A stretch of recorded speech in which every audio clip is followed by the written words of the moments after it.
বিসমিল্লাহির রহমানির রহিম। Good morning, সুপ্রভাত, hello everyone, good breakfast. But look at me, video দেখতে থাকো। আজকে মনও খারাপ, শরীরও খারাপ। আগুনের কাছে যাইতে এভরিডে ভালো লাগে না, যেহেতু আমি তো মানুষ, আমি তো রোবট না।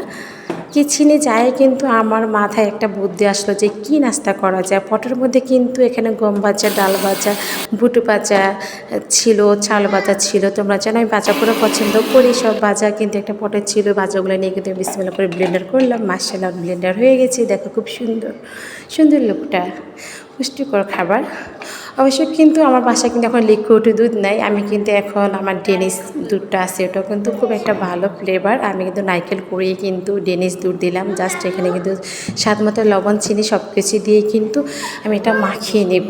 এটা না ছোটো বড়ো সবাই খেলে খুব ভালো হয়, যেহেতু একটু পুষ্টিকর ইয়াম্মি খাবার। যেহেতু আমি যখন বানাইছি লাড্ডুর মতো, আমার মাথায় একটা বুদ্ধি আসলো যে কী করা যায়।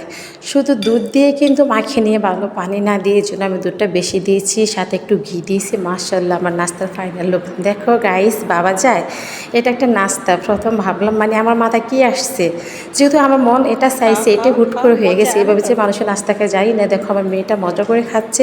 এটা লাড্ডুর মতো হয়েছে, যেহেতু লাড়ুর মতো হয়েছে। কার অঞ্চলে কীভাবে খায়, আদৌ কি কীভাবে খাইছে আমাকে কমেন্ট করে জানাবা। জাস্ট ব্লগটা কেমন হয়েছে। আল্লাহ হাফেজ।